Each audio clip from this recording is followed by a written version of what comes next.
This is Matthew Cratter from Trader University, and today I want to talk about what I call Bitcoin IOUs. These are accounts that hold Bitcoin if you open one up, whether it's at BlockFi, Robinhood, Grayscale Bitcoin Trust, or PayPal.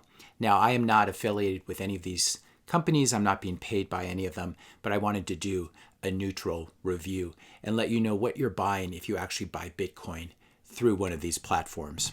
So the thing I really want to drive home in this video is not your keys, not your coins.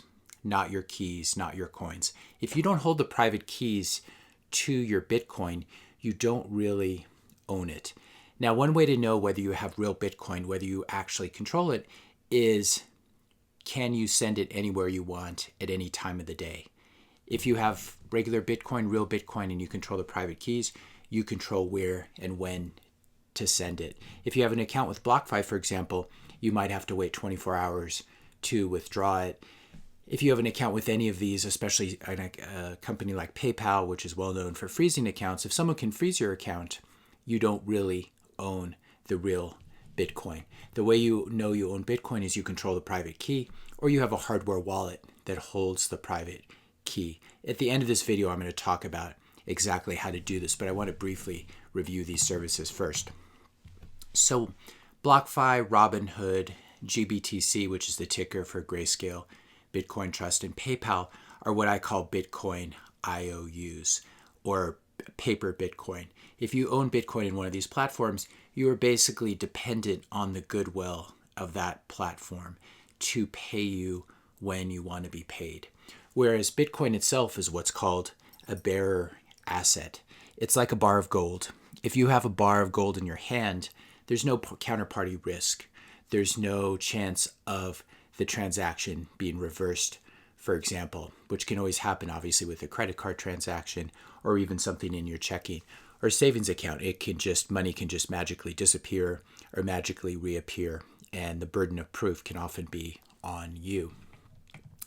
Now, when you hold the private keys to your Bitcoin, it's very similar to holding a bar of gold in your hand. That means that you control the Bitcoin, and it's not subject to counterparty risk. Counterparty risk is when you're dependent on someone else, whether it's a broker, whether it's someone who owes you money. Even a regular savings account, even if you own U.S. Treasuries, there's counterparty risk. It's not huge risk in that the U.S. government can print money or tax people to pay you back, but there's still always counterparty risk. And so it's not really a final settlement asset. This is what makes Bitcoin so exciting. It makes it like gold. It's one reason people call it digital gold, because it behaves like a final settlement layer or a bar of gold, a bearer asset. Once a transaction has been processed and sort of locked into the Bitcoin blockchain, it can never be reversed. And this is one of the amazing things about Bitcoin. Whereas an account like a company like PayPal, they could freeze your account and just say that your cash was illegally obtained or you didn't have the right to it, even if it's not true, and then the burden of proof will be on you. So things like Coinbase, BlockFi, GBTC, PayPal, and I should add Robinhood here as well. They might be safe, they might not be, but you're basically trusting a custodian. These are what are called custodial solutions or custodians. Someone else is holding your Bitcoin, or someone else tells you that they're holding Bitcoin in your name. And when push comes to shove, it's just like gold. If you own a gold ETF and all of a sudden things get really bad, there's a chance that you might not be able to get out. And that gold, the GLD, for example, the gold ETF, it might just turn out to be a paper IOU. And if there really is a global gold shortage, you might not be able to get your hands on it. If a lot of Bitcoin is stolen from one of these custodians, if you hold your Bitcoin at BlockFi or Coinbase, for example, if you go and read the fine print, it will almost certainly not be completely covered by insurance. It's very complicated. There are lots of loopholes, and it's almost certain that if a huge amount of Bitcoin is stolen, you will only get partial recovery of your assets from any of these companies. I've gone through and read the language. You can do that too. And it gets very complicated. And ultimately, even if there is insurance that covers it 100%, then you are dependent on that insurance company. The insurance company becomes almost like the counterparty or the custodian. And so you're in this situation where you have this incredible new digital asset that's scarce and that's in huge demand, and yet you're somehow dependent on BlockFi or Coinbase being well run, making sure, hoping that they're not internal rogue employees that are going to do something. And then if something does go wrong, you're hoping that the insurance company has sufficient reserves and can pay out. If something really bad happens, if Coinbase gets hacked, if a whole bunch of big exchanges, Coinbase, Kraken, Gemini, if a whole bunch get hacked on the same day, a lot of Bitcoin disappears, it's almost certain that the insurance companies, many of which are the same insurance companies, will not be able to pay out. Maybe they will, maybe they won't. Do you really want to lay in bed at night and think about that? Also, with any of these platforms, the government, right now, the U.S. government is fairly friendly. We still have some vestiges of the Bill of Rights, though they're rapidly disappearing. But in the future, in 4 years from now, you may have a government that is less friendly. Even now, innocent people get accused of crimes and thrown in jail for many years, or eventually proven innocent. And so if your account's frozen, whether you're innocent or guilty, it doesn't really matter. You will not have access to your Bitcoin. So these are custodial solutions where you're basically dependent on the goodwill of someone else, whether it's a government, whether it's a corporation. Self-custody, and this is really where I think everyone should be headed. You are asserting your own monetary self-sovereignty. You're not dependent on banks anymore. You're not dependent on governments. You're not dependent on counterparties. You hold your Bitcoin. You control the private keys. You've withdrawn your Bitcoin from an exchange and held it on a hardware wallet, which we'll talk about at the end of this video. Now, this does require a certain degree of technical sophistication, which is not that high, and a certain degree of maturity and attention to detail, which is not super high, but still nevertheless required. If you do something stupid, if you send your Bitcoin to an address that's not a Bitcoin address, it can be lost forever and will probably be lost forever. If you lose your hardware wallet and you lose your recovery seed, the recovery seed can be used to back up, to recreate your hardware wallet. But if you lose both of them, your Bitcoin is gone. So the question really becomes, do you want to rely on a custodian and have this sort of counterparty risk, or are you mature enough? Are you careful enough? Are you detail-oriented enough to self-custody your Bitcoin? So let's go through a look at some of these platforms. Robinhood's a very easy way to buy Bitcoin.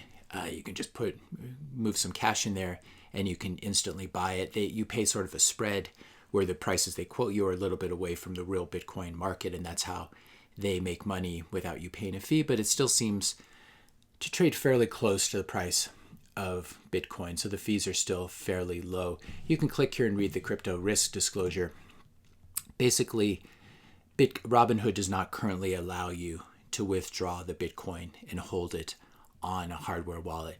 They say that they do this to prevent illegal activity from occurring using the Bitcoin, which is absurd.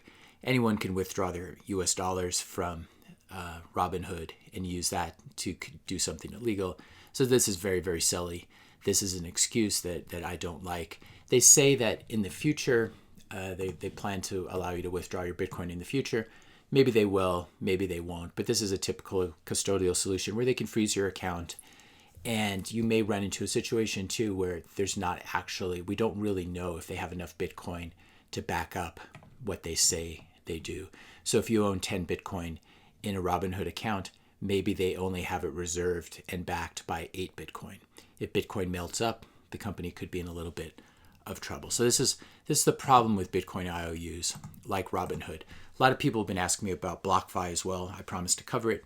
BlockFi is kind of cool because they allow you to earn interest on various cryptocurrencies. On Bitcoin, up to your first 2.5 Bitcoin, you can earn 6% a year, and these rates can move around a little bit. Above that, you can earn 3%. So this seems like a really good deal. The problem is you don't get to hold your private keys when you hold Bitcoin with BlockFi in one of these interest-bearing accounts. So it's great to earn interest. It's a way you actually get paid in Bitcoin, so it's a way of increasing the amount of Bitcoin you're holding. I personally don't think it is worth it. If you go in and read the BlockFi risks, you can see right here, when clients send crypto to their BlockFi account, that digital asset is replaced with an obligation to return the same amount of that crypto plus any interest earned. So again, once you send it in here, you no longer control your private keys. You can be frozen. If the FBI tells BlockFi to freeze your account, you can be sure that BlockFi will freeze your account. And again, even if you're not doing anything illegal, I don't do anything illegal. That's not why I'm interested in Bitcoin. But things can get frozen. I've had my PayPal account frozen. And this PayPal account, the only thing it was used for was to buy toys for my kid. I wasn't doing anything questionable with it, buying any sort of questionable products. And so you just never know what can happen. You may have a powerful political enemy somewhere, or there just may be a screw up, and you may be innocently accused. So this is the problem with BlockFi. You have to ask yourself, is it worth earning this extra interest? Is it worth the risk of either having my account frozen or BlockFi being hacked? They've already had some problems with account security. They had a security breach where a bunch of emails and passwords and I believe social security numbers were leaked. And so they don't have a very good track record here. If they were to be hacked and their Bitcoin stolen, their insurance almost certainly would not make you whole. And so one way to think about it, let's say you deposit 1 Bitcoin into BlockFi, you start earning 6% on it. Let's say you can do that for 10 years. And so after 10 years, you'll actually have a little bit more than 1.6 Bitcoin because of the way the compounding works. But this is if you think Bitcoin's going to go up a lot, it may not be worth it simply because, let's say you first move that Bitcoin into BlockFi when 1 Bitcoin was worth $19,000. Let's say in 6 months from now, Bitcoin is worth $100,000, which I think is completely doable. I think it's actually going to $1 million in a few years from now. Are you still going to sleep well at night knowing that your Bitcoin is not fully insured, that your account could be frozen? Maybe it didn't really matter when it was $19,000, which is still a lot of money. But when it's $100,000 or when it's compounded and it's now $160,000, do you really want to hold it there? Maybe you play this game of chicken where you say, I'm going to earn interest as quickly as I can, and then if I see any problems, I'm going to try to withdraw my Bitcoin.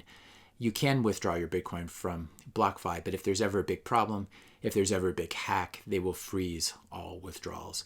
And so when you most need it, you will not be able to get your Bitcoin out. So I personally don't think, that I put Bitcoin in the category of something like a Picasso painting. It's extremely scarce. And so would you really, I just don't think that the interest rate is high enough at BlockFi for the risks taken. If you owned a Picasso painting, would you really lend it out for 6% interest a year? And especially not knowing where it was going. In the case of BlockFi, we don't really know what's happening to our Bitcoin. They do a lot with derivatives. They lend out the Bitcoin. Maybe the person they lend it out to, the hedge fund they lend it out to, is unable to pay them back, and so they're trying to hedge it using futures and options. It's a black box. We don't know what's happening inside of BlockFi, and even people who work there may not know what's happening. And so as a result, it's a little bit like lending out your Picasso painting, which is one of a kind and has the potential to go up a lot. Would you really lend it out to someone for 6% a year, and you wouldn't really know where they were hanging it? Maybe it was insured, maybe it was partially insured, but for all you know, your Picasso painting could just be hanging above the toilet and getting sort of sprayed every time someone flushes the guest bathroom toilet. This is how I think about BlockFi. You just don't know where your precious Bitcoin is hanging, whether they even have it. And they make this very clear that they replace your digital asset, which is a bearer asset that you own, with an obligation, an IOU. Presumably this Bitcoin segregated. If BlockFi were to file for bankruptcy, the Bitcoin would be segregated. But there's a lot of legal details there. A lot can happen in a bankruptcy proceeding. And so it's very important to, if you want to sleep well at night, if you want to know where your Bitcoin is, you don't want to have to rely on these sort of things. So I don't think BlockFi is worth it. GBTC is a nice way to buy Bitcoin or a Bitcoin IOU in a retirement account. The things I don't like about it is you don't hold your private key, and you also pay a 2% annual fee, which as Bitcoin goes up, when it's $1 million per Bitcoin, you're going to be paying $20,000 in fees every year. Why pay a fee if you don't have to? This Bitcoin could be used. This fee amount of money could instead be used to just buy more Bitcoin. So again, this is another example of something. It's a trust. We don't know if it's fully backed by Bitcoin. It probably is, but something can go wrong. It's a Bitcoin IOU. PayPal, I don't even have to talk much about PayPal. PayPal has such a history of freezing people's accounts. Here's an account where they freezed, a woman made an unemployment deposit. PayPal froze her account. Here's another example. Someone was doing something with crypto, got their account frozen. The lawyers at PayPal are very happy to freeze people's account. As I said earlier in this video, I had my account frozen many years back, and there was never any explanation. It took about 60 days to get the money released. It was just a couple $1,000s, but it was very annoying, especially because I had really no recourse, and I hadn't been doing anything illegal or shady. And so PayPal, it's great that PayPal is offering people the ability to buy cryptocurrencies like Bitcoin, but I personally will not be buying any Bitcoin through PayPal. Again, you cannot withdraw it. You don't hold your private keys. You have the risk of your account being frozen. So this is how I like to buy Bitcoin. I like to buy it using Coinbase Pro. You pay about 0.5% fee on it, and so that's the lowest fee that I found. If you do larger size or you actually provide liquidity, you can get a slightly lower fee. I like to buy Bitcoin using Coinbase Pro. You just open up a regular account with Coinbase, and then you go to pro.coinbase.com, and you can move some cash in, move some US dollars or euros in from your regular bank account. Then you can buy the Bitcoin there. You want to buy BTC, and then you want to withdraw it and hold it on a hardware wallet like the Trezor. I like the Trezor because it's open source. You can see there are a couple different models of it. This is what the Model T looks like, which I really like. And so what you basically do is you buy the Bitcoin on Coinbase Pro, and then you go to your wallet and you click withdraw, and then you will give them your external wallet address. You may have to whitelist it. It could take a couple days, and then you can withdraw it and move the Bitcoin off of Coinbase Pro. You don't want to hold your Bitcoin on Coinbase. You don't want to hold your Bitcoin on any exchange like Gemini or Kraken or any of these. This is what happened with the people who held their accounts, held their Bitcoin at Mt. Gox. A lot of that was lost or stolen. And so I buy my Bitcoin on Coinbase Pro. I withdraw it and hold it on an external wallet, what's called a hardware wallet that's not connected. It's not a hot wallet. It's not a browser wallet or a phone wallet that's always connected to the internet, but this is only connected when you plug it into your computer using a USB cord.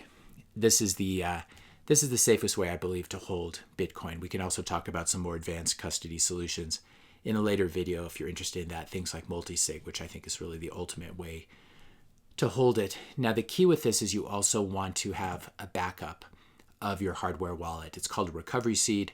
It's very easy. When you set up your Trezor for the first time, it generates a recovery seed, which is either a 12-word phrase or a 24-word phrase.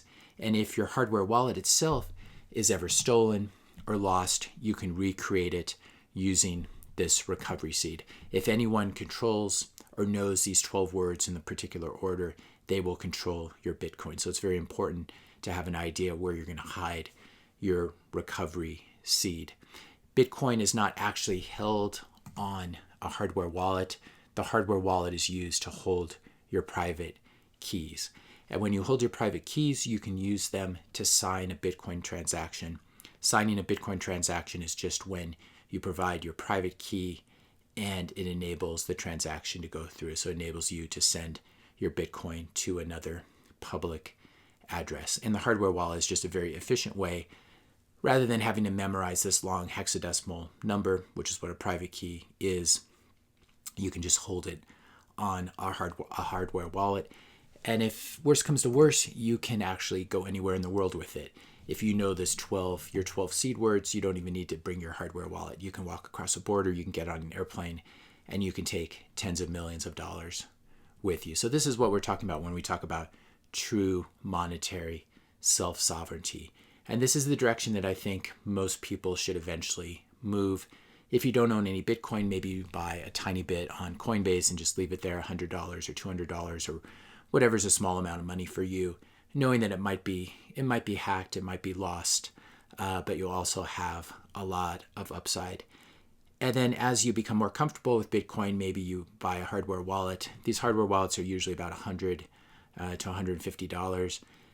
And so you really have to decide at what point your Bitcoin holdings merit it. If you just have $10 worth of Bitcoin, even if it's going to go up 100x, might not be worth it to hold it on a hardware wallet. Or once it becomes a little more valuable, then you get a hardware wallet. But these are the two kind of solutions: the custodial solutions, the Bitcoin IOUs, and then real Bitcoin. And I would encourage all of you to get started.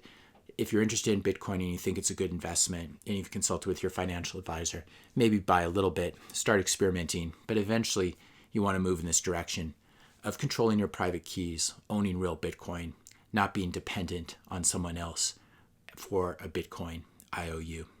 If you found this video helpful, be sure to hit that subscribe and like button. Hit the notification bell if you want to be notified when I publish my next video. And let me know your questions and comments in the comment section below. Thanks a lot for watching, and I'll see you in the next video.